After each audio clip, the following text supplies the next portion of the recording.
All right, everyone. Welcome back to another episode of the Discovering Multifamily podcast. I'm your host, Anthony Scandariato with Red Knight Properties.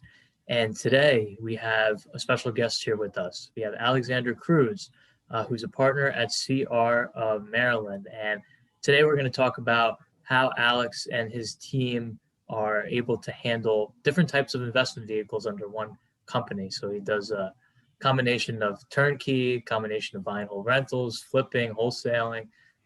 So those are all different investment vehicles, and he specializes in Maryland and specifically in the city of Baltimore. So want to get his take on the market, and happy to have him. So thanks Anthony. Yeah, appreciate it. Excited to be here. Great. So just give us your background a little bit first, and then we can guide the conversation from there, Alex. Sure, sounds good. I got into real estate back in 2011. It's when I graduated from college. Interestingly, I got a degree in criminology. Didn't know what to do with myself next. By chance, my parents were listing their house for sale, and the broker that came out while she was there, she offered me some part-time work. So I accepted. About 2 weeks later, she called me back and offered me a full-time job as her assistant. I accepted that too. So I had my first and only salary of my life. I did that for about a year. I learned a ton about the business. I really got to see a variety of deals and meet a whole bunch of interesting people, which was great. I found out that I was not cut out for admin work, which gave me some clarity on what I wanted to do in life. So we went our separate ways. I stayed as an agent in her brokerage at that time. And then that's where I was introduced to my current business partner. And at that point, I was 24 years old. I was pretty young still, but I was hungry, ready, and willing to work. And so the two of us started working together. Not as partners in the beginning. It grew to a partnership later, but I was really the boots on the ground. So at that point, my partner was heavily involved in the fix and flip world, which is what we started doing together. And at that time, it was him, myself, and one project manager in this dinky little office that we had here in Maryland. So that's where CR Maryland was born. And over the years, we have done a ton of fix and flip projects. We grew a rental portfolio of just about 300 properties, scattered site here in Baltimore. We've wholesaled, no less than 400 deals. And now we've also ventured into the turnkey side of the business, where in 2020, we delivered and sold 110 turnkey properties. So that was kind of the trajectory. I skipped a whole lot of stops on the way. There's a whole lot of U-turns and zigzagging and things that have happened. But that's the really long story short of where we are today. That's great. So can you talk about the difference between the turnkey and the long-term rentals a little bit for the audience? Yeah, I mean, from our standpoint, the only real difference is the fact that we're actually selling the property to somebody else. Other than that, they're the same brick row homes. They're in the same areas. They have the same values, the same rent prices, and they undergo our same full renovation, which is basically a full gut renovation. It's kind of what we're known for here locally. And that's how we develop the model over time as the most predictable. And then also it makes it a very nice product. So it's in demand from potential tenants. So they rent quickly and they rent well. So the biggest difference is that we're going to sell the property. We're not going to do a cash out refinance on it like we did for several years building our own portfolio. Other than that, they are really the same kind of properties. Excellent. So yep. The rentals that you guys have purchased are what type of multifamily are they? Or are they single family units where you have 300, roofs over in your portfolio? Yeah, they are almost exclusively single family.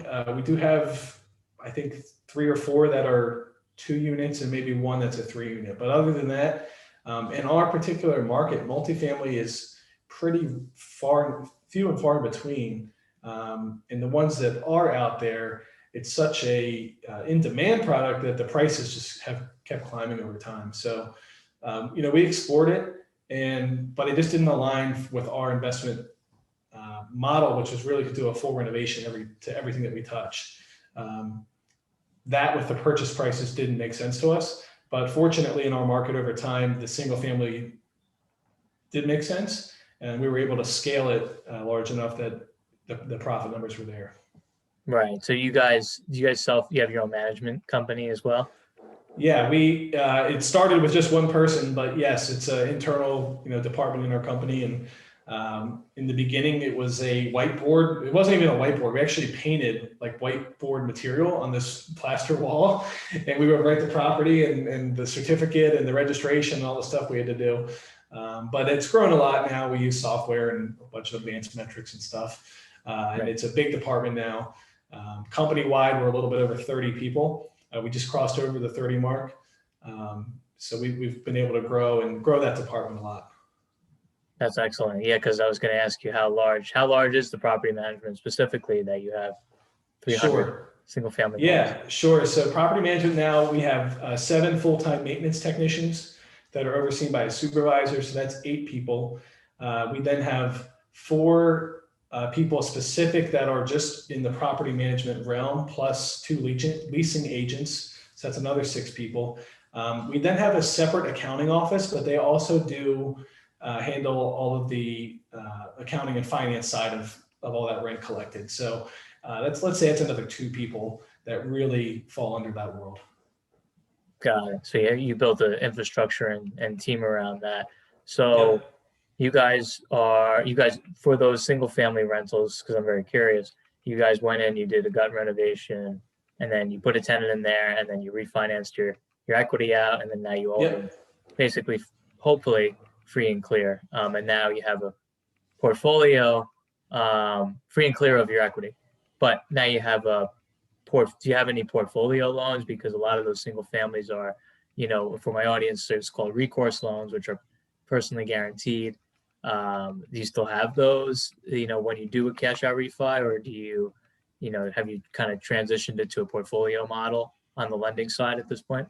Sure. So we do have a large batch that was done under a Freddie Mac portfolio that is non-recourse. And then the rest are still held on recourse loans through local banks. We did 20-year loans on those. And we do have some equity left in the deal. It wasn't a perfect science every time. So, the goal was always to be in the house for 80% of value, but it didn't always work out that way. Or, of course, you always had the few that the appraiser and you didn't see the value the same way. So things happen. But yeah, we do have a little bit of equity in, but overall it's been financed really well. No, that's great. And then, so I'm interested to hear how you were able to grow that side, because you still have them as buy and hold investments. So you guys, how long did that take you to accumulate those many roofs, like really physical roofs? You have 300 roofs. How long did you buy any in, like you mentioned, a portfolio manner, or were they just individual one by one? So the first one was an accident, and that's really how the whole idea was born. We had a flip right here in Towson, which is right down the street from our office. Nice little house, but it was a little bit too small. So it's 3-bed, 1-bath, basement's a little short, but it's a great area. So we were having trouble selling it on the market, and this had to be 2014 or maybe 2015. So my partner called the bank that we work with at the time and did a lot of business with, and said, "Hey, if I want to make this a rental, how would it work?" He says, "Well, it's no problem. Just send us the information on it. We'll give you a mortgage for up to 80% of value, 100% of cost." So we're looking at it, playing with the numbers, calculating, like on a bar napkin, what our cash flow would be based on what we can rent it for. And we're like, "Hey, this is a deal. This actually works kind of well." It's a little bit more expensive than we probably would have, but I think we can run with this. So next thing you know, we went out and bought 9 more homes under this same idea. And we start pumping in the mortgage request to the bank, and the bank calls back. It's a really small bank. And he's like, "Guys, what are you doing? I said you could do a few of these." Like, all of a sudden he said 9 at once. And he knows my partner well. It's like, he's a big thinker and he moves really fast. So ultimately they said, we can't handle that kind of volume. We had to go to another bank, but the idea was born. So pretty quickly we were off to the races, hunting for homes that would line up well where we could do a full renovation and be in it for that 80% of value. But pretty quickly we didn't do any conventional style loans. These were all, let's call them commercial style. So slightly higher rate than you're going to get in the conventional world, but it really is like that portfolio loan. The biggest thing was these initial batch were all recourse loans. Sure, that makes sense. So what's your greatest challenge now? We're in 2021. You guys are you in the city of Baltimore? You mentioned Towson, Yep. which is a suburb. Okay. So are you guys having any collection issues because of the moratoriums, or does that even apply to Baltimore? How are you guys managing through that? Yeah, I mean, I think we're pretty fortunate that it's a very small issue for us. Overall, our team has done a great job of always screening. We also do have a good mix of Section 8 voucher-based tenants, which really limits, of course, how much rent you need to physically collect. We were really concerned about it in the beginning. Like, what happens if 100 people say we're not going to pay anymore? But thank God that really hasn't happened. I can count on one hand how many people are severely delinquent. And of those, most of them had a real issue. So the nice thing is, as this has all developed, we've been able to connect them with actual support and financial support, some of which gets paid directly to the landlord. So we've gotten reimbursed for past due rent that hadn't been collected, either directly from the city or the county, or federal funding. So that's been a good relief. Obviously, we're going to hope that continues to be replenished. I think people are realizing that will need to happen. But yeah, there's I think only one guy in particular that we know is taking advantage of the situation, and he would have been evicted by now, but so far he hasn't. So, but 1 out of 400, that's a pretty good number. That's a great number for sure. Especially that's a key point you just made to, if the tenant doesn't know what resources they have and they're, unable to pay, you as the landlord have a responsibility to kind of help them out if you can, and do your own research and connect them with the right people. We did that, with my company as well, personally, some local organizations, county organizations, to put them together, and it ended up working out for the most part. Not everybody got it, but for the most part. So definitely a key point that you make. And so yeah, and to take that a step further, I'm sorry, I didn't mean to cut you off, but to take that even further, it's super important. Like, not just the state or the federal or the local program, but there's also nonprofit money. You're gonna have to dig to find it, but once you find it, I mean, that can have a huge impact to your bottom line. And we missed it in the beginning. We didn't realize it was available as quickly as it was. So looking back, we were kind of upset with ourselves that we didn't find it sooner. But now it's out there. You're just going to have to find it. And if you're waiting for your tenant to find it, there's no guarantee that's going to happen. So they're not as motivated as you are. So you should be that resource, and people will appreciate that. That goes a long way in the long run, and probably even the right thing to do, but it also helps the business. So that's good too.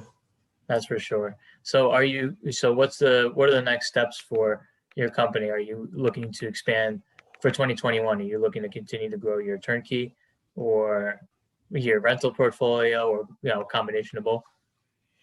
We're pretty focused on the turnkey side right now. I think we're pretty comfortable where we are with our own portfolio. So I would say we're not actively trying to expand our portfolio, but we want to continue to grow the business in the footprint of the business, and then also the people that it impacts. So we did about 110 turnkeys last year. Our goal for 2021 is to deliver 15 a month. So it'd be about 180. So it's a substantial increase. Right now we're on track, but it's only February the 8th. So it's still a little early. But for quarter one, we are definitely on track. We just need to continue to find the inventory to get us through the rest of the year, which is, of course, probably the biggest challenge. Right. That's exactly. Inventory is very low right now. So as long as you got boots on the ground and network with the right professionals, it should be in good shape. So that's great. How can people find you, Alex, learn more about you and your company? Sure. So go right to our website, crofmaryland.com. That's CR of OF, and then Maryland, which is spelled out, .com. You can click on the tab that says Invest. It's yellow. It's nice and bright. It'll take you over where you can see some more information about our operation. You can also click through another link and see some of our past properties. And then the easiest thing is just to submit your information on that sign-up form right there. We'll get a notification and we'll reach out to you to set up and speak and learn more about each other. Great. Well, we really appreciate you for coming on the show, Alex. We'll have a link to his website as well as his social media in the description and the show notes on iTunes. So definitely check out Alex's platform and feel free to reach out to him. And if you liked what you heard and or saw, please give us a rating on iTunes and review. We really appreciate it. So it gets Alex and our message out to a greater audience. That's just the way it works. So Alex, we appreciate you coming on the show again and hopefully talk to you again soon. Thanks, Anthony. I appreciate it. Thank you.